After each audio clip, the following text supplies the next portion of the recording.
Did Rumi speak of Christ? A Sufi poet's reverence for the prophet Jesus. Introduction. In the 13th century, in a city that no longer exists in quite the same form, a Muslim mystic sat down to write about miracles, breath, and healing. He was not writing only about his own prophet, he was writing about Jesus either. Jalal al-Din Rumi, the most widely read poet in the English-speaking world today, filled thousands of lines of his masterwork, the Masnavi, with images of Christ, his healing touch, his miraculous breath, his willingness to forgive those who turned against him, and his quiet authority over sickness and despair.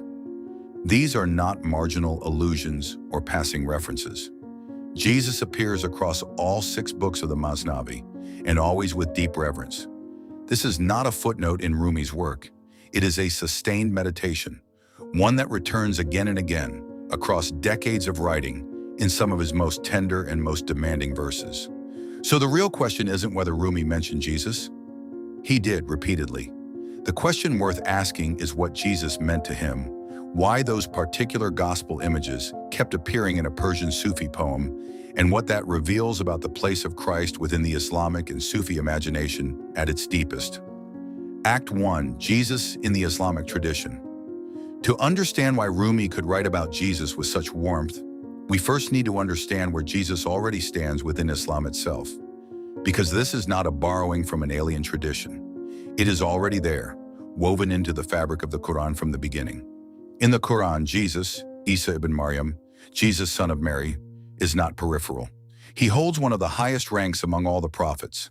The Qur'an's account of his birth is extraordinarily elevated. Mary, untouched by any man, conceived by the direct will of God. The angel announces that Jesus will be a sign to humanity and a mercy from God.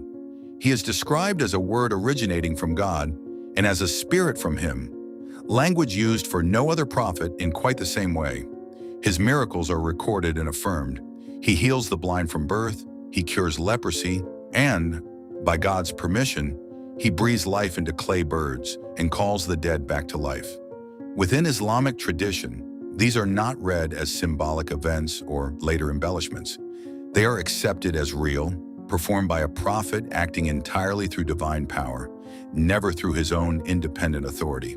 Crucially, Jesus is numbered among what Islamic tradition calls the 5 greatest prophets: Noah, Abraham, Moses, Jesus, and Muhammad, who each bore a new covenant with humanity. For a Muslim poet like Rumi, then, writing about Jesus required no leap across a boundary. It meant going deeper into his own tradition. What Islam firmly rejects is the idea that Jesus is divine in himself, or that he is the literal Son of God in a biological sense. He remains a prophet, not an object of worship, but a revered, miraculous, uniquely intimate prophet, one whose breath was held across centuries and continents of Islamic scholarship to carry the very touch of the divine. Act 2. Who was Rumi? Jalal al-Din Muhammad Rumi was born in 1207 in the Persian-speaking world of Balkh, in what is today northern Afghanistan, and eventually settled in Konya, in present-day Turkey, where he spent the rest of his life. After a transformative and famously intense friendship with the wandering mystic Shams of Tabriz, who vanished as suddenly as he arrived, Rumi poured his grief and illumination into an extraordinary body of poetry. His 6-volume masterwork, the Masnavi, roughly 25,000 couplets, is sometimes described as the Qur'an in Persian. Not because it replaces scripture, but because it carries its truths into the language of image, story, and parable rather than direct commandment. It is a teaching poem, a vast archive of spiritual wisdom delivered through narrative, argument, humor, and ecstasy. Within the Sufi tradition Rumi inhabited, the goal of spiritual practice was not mere religious observance, but direct encounter with the divine. The erasure of the self in the presence of God, what the Sufis called fana, annihilation. For that inward journey, Jesus occupied a special position, a prophet who demonstrated, more vividly than almost any other figure in the Near Eastern canon, what it looked like to live entirely by the Spirit rather than the appetites of the self. Act 3. The breath of Jesus. Dami Isa. There is a phrase that runs through Persian Sufi poetry like a pulse. Dami Isa, the breath of Jesus. It draws directly on the Quranic and gospel imagery of Christ healing the sick with nothing but his voice and his presence. In the Gospel of Mark, the healing accounts are notably urgent and immediate. Jesus encounters suffering and responds without ceremony, without elaborate preparation. Mark presents healing as something that simply happens when divine authority encounters human need. In Luke, the emphasis broadens. The poor, the marginalized, those society has categorized as unclean, are specifically the ones who gather around Jesus. He does not wait for them to be deemed worthy. He meets them where they are. Luke 5:12-13. And it came to pass, when he was in a certain city, behold, a man full of leprosy, who seeing Jesus fell on his face and besought him, saying, Lord, if thou wilt, thou canst make me clean. 5:13. And he put forth his hand and touched him, saying, I will, be thou clean. And immediately the leprosy departed from him. That image, the untouchable touched, the incurable healed, becomes, across centuries and languages, the defining picture of Jesus that Sufi poetry inherits. And Rumi takes it further. In Book 1 of the Masnavi, he places the healing breath of Jesus directly against the entire medical legacy of Galen, the great physician of classical antiquity, whose name was, for medieval audiences east and west, synonymous with the highest human wisdom about the body. The argument Rumi is making is precise and radical. No accumulation of human expertise, however brilliant, can reach what one act of divine grace accomplishes effortlessly. Galen represents the pinnacle of what the world achieves on its own terms. Jesus represents what becomes possible when God breathes through a human being. A few lines later, Rumi paints one of the most quietly powerful scenes in the entire Masnavi. A crowd gathered at Jesus' house before dawn. The blind, the lame, the sick, the troubled, sitting in patient hope outside a door. Rumi calls them Ahli Dil, the people of the heart, not the powerful, not the ritually pure, not the theologically sophisticated, those who have nothing left but need and the capacity to stay at the threshold. The gospel echo here is unmistakable. In Luke, it is precisely the crowd that Jesus' own contemporaries would rather he ignore. The leper, the paralyzed man lowered through a roof by desperate friends, the bleeding woman who touches the hem of his garment in secret, who become the recipients of his healing. Rumi has absorbed that pattern entirely and rebuilt it in Persian, making it the spiritual model for any soul-seeking transformation. Act 4. Forgiveness and the Cross. A surprising. There is a moment in Rumi's Masnavi that has drawn sustained attention from scholars working at the intersection of Islamic and Christian mysticism. A moment that touches, however obliquely, on the event most sharply contested between the two faiths, the crucifixion. Islamic theology generally holds that Jesus was not crucified, that God rescued him and raised him to heaven before the execution could take place. Rumi, writing within that tradition, doesn't contradict it, but in one passage of the Masnavi, he attributes to Jesus a prayer that reads, in its spiritual texture, almost identically to one of the most famous words Jesus speaks from the cross in the Gospel of Luke. Luke records Jesus, in the extremity of crucifixion, praying for those who are killing him. Rumi, in the Masnavi, gives Jesus a prayer with near-identical moral architecture. Guide my people who do not understand. The scholarly analysis of this passage, published in the peer-reviewed journal Religions in 2022, concludes that Rumi's passage constitutes an indirect commentary on the gospel, aligning with Luke's account in its deep spiritual logic, even if it sidesteps the question of the crucifixion entirely.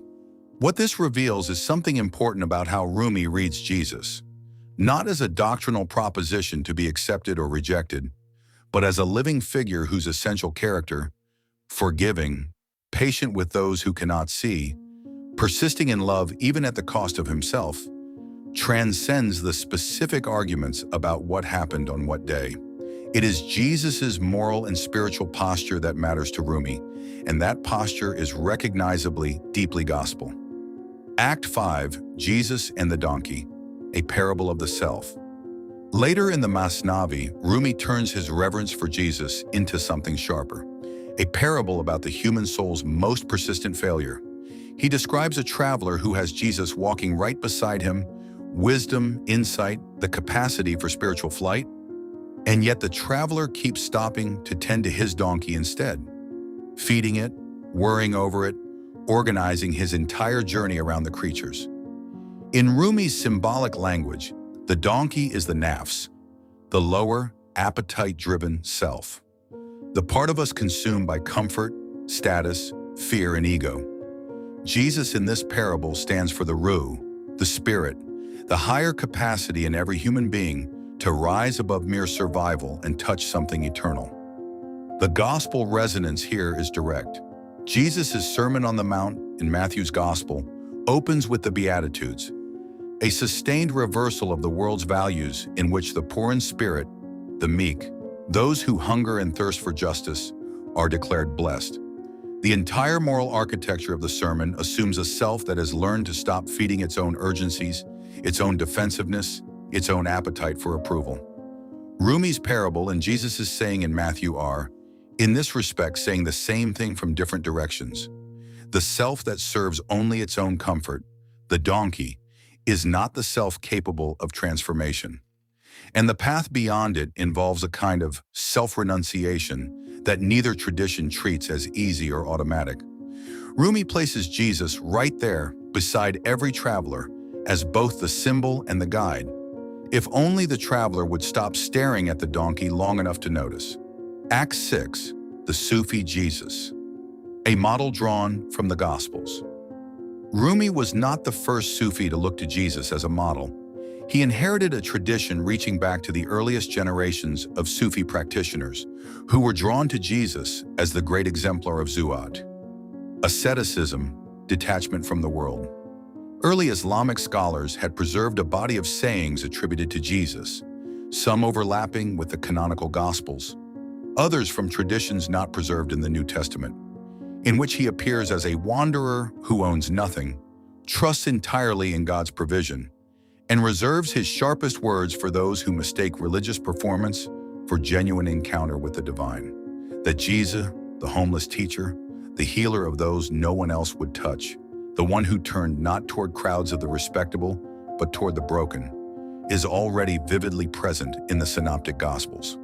Rumi absorbed that portrait deeply, filtered it through the Qur'an's own high account of Christ, and built it into the symbolic fabric of the Masnavi. The 13th century Sufi philosopher Ibn Arabi, Rumi's near contemporary, described Jesus as the seal of universal holiness, the prophet who holds in his hands the keys of living breath. That phrase, the keys of living breath, would feel entirely at home inside the Masnavi itself. These thinkers were not borrowing from Christianity to supplement Islam. They were drawing on a prophet who was already, in their understanding, theirs. Act 7, synthesis, reverence, not equivalence. So, did Rumi speak of Christ? Unmistakably, repeatedly, and with a depth that continues to surprise anyone encountering these texts for the first time. But it is worth being precise about what that reverence actually means, because there is a temptation today to flatten it into a tidy interfaith slogan. Different traditions, one shared message. That is not what is happening in the Masnavi.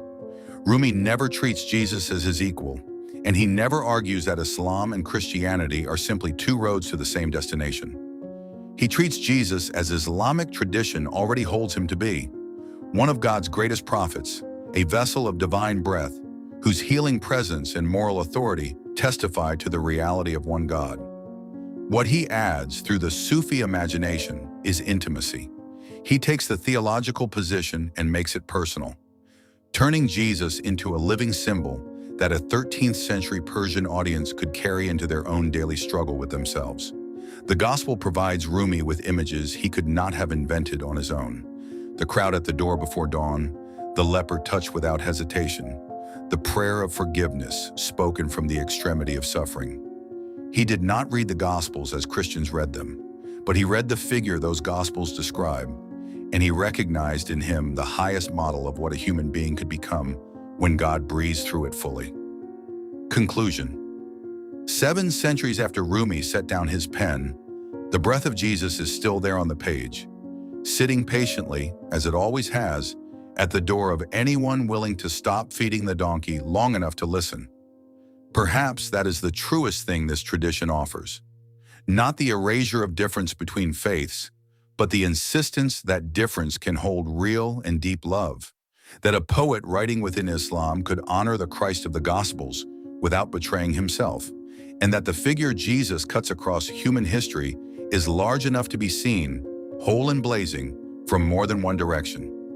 If this exploration of Rumi, the Gospels, and the Sufi tradition opens something for you, subscribe to Lipar for more journeys across the world's great intellectual and spiritual inheritances.